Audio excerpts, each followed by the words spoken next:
and welcome to the final part of my Star Destroyer build. Now let's begin with some engine lighting.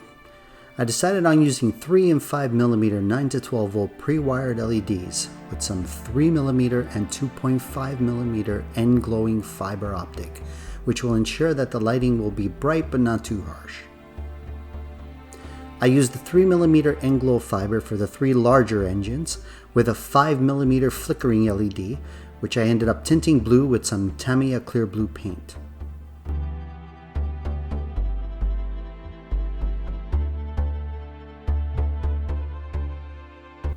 For the 4 smaller engines, I decided on 2.5mm end glow fiber optic with a 3mm bright white LED. And then once I had everything figured out and roughed together, it was time for a quick light test. Now for the upper deck and bridge, I used a total of 6 9 to 12 volt 3mm bright white LEDs. Now I ended up having to modify the peg for the LED, which lights the upper bridge, to be able to fit the pre-wired LED I was using. Once I cleared away enough material, I was able to seat the LED into the peg. And after a test fit of the upper deck assembly, I was ready to move on.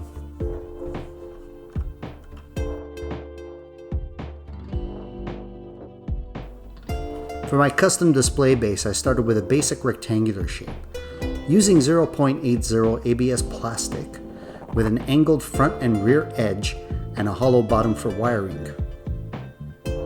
With the basic shape done, I decided to create a Death Star tile surface using reference photos of medium to high altitude Death Star surface tiles as a guide. I began by cutting up a bunch of 1-inch square tiles, which I would then detail with a mix of leftover model parts, some photo etch, some scrap styrene plastic, and some other odds and ends.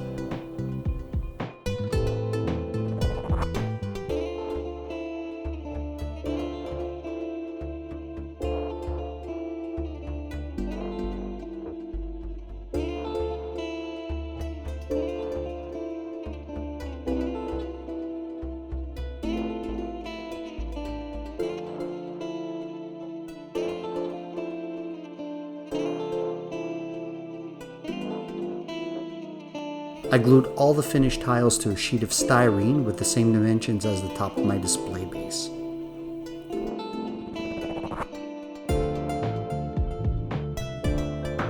After a black primer coat of Mr. Hobby, I went on to paint the surface using Vallejo Model Air Insignia White. I then decided to add some detail to my Death Star surface with some Tamiya weathering kits.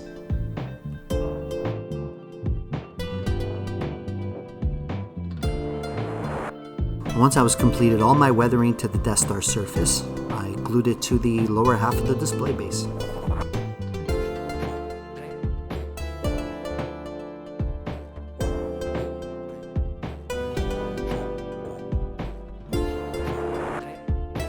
Next, it was time to begin assembling the main hull. I began snapping in all the pieces meant to reflect the LED light throughout the lower half of the main hull.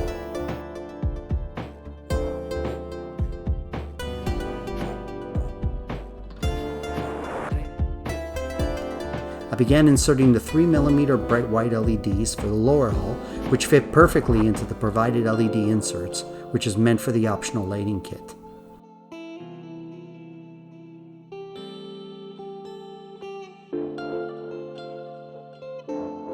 Once the LEDs checked out, I was good to go.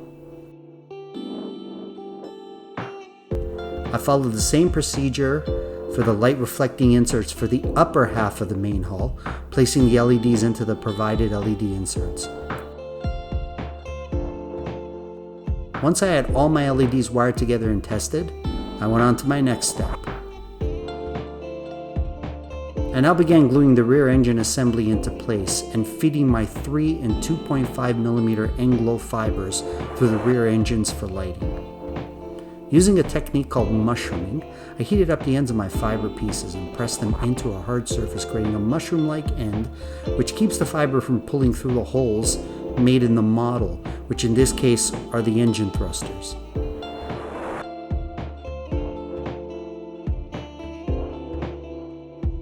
I also used heat shrink tubing to join my fiber pieces to the LEDs, creating a snug fit and focusing all the light from the LED through to the fibers.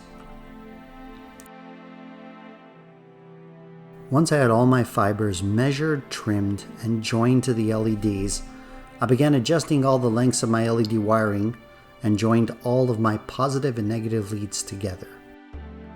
For the upper deck lighting assembly, I used white tissue paper to diffuse the LED lighting. I also used white vinyl tape on the inside of the upper deck section to better help with reflecting the lighting.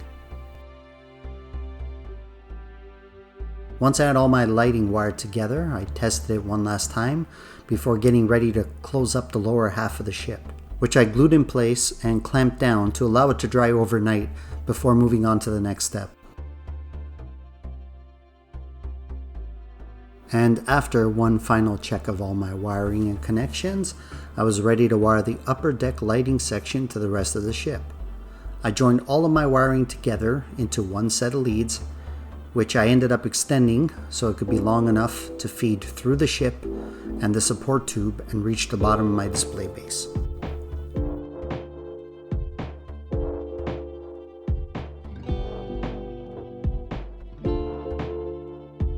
And forgive me for sounding like a broken record, but it was time to check the lighting again.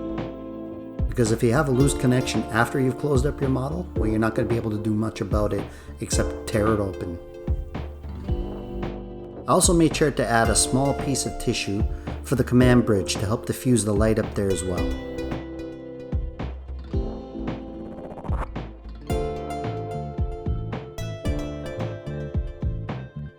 Next, I joined the upper decks to the lower hull of the model. Now, because this model is designed as a snap kit, I didn't apply any glue at this stage, but I could go back later and do any light blocking if necessary.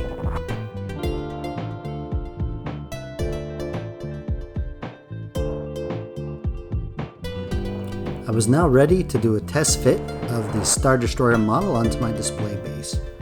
After carefully feeding the wiring down through the brass support tube and into the bottom of my display base, I connected my leads to the power socket in the base.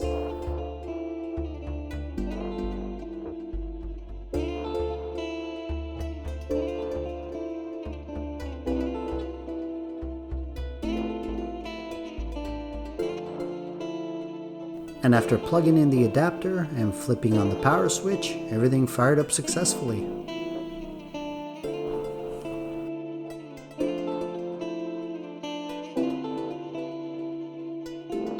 One of the last things I had to address was the Millennium Falcon and the Tinted IV. I had to figure out how to mount these two tiny little ships onto my display base. I decided to take the included post, meant for the included display base, cut it and re-glue it to turn it into a vertical stand.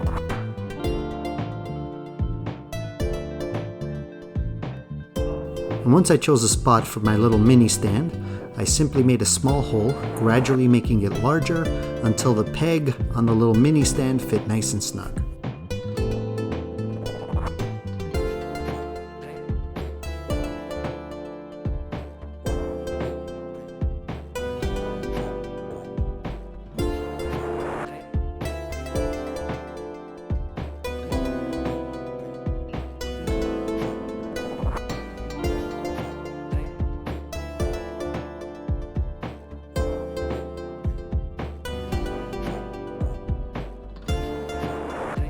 And this brings us to the end of my Bandai 1 to 5000 Star Destroyer build. Bandai has delivered another great model kit. The details beyond compare, and I can only imagine what this kit could have been at a 1 to 2700 scale.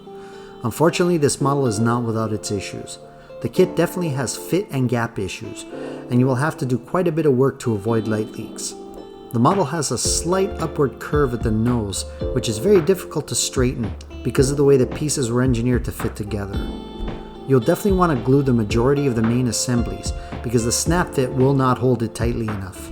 But all flaws aside, I highly recommend this model kit. Thank you to everyone who followed my build video series for the Bandai 1 to 5000 Star Destroyer. Please stay safe and please stay tuned for future build projects.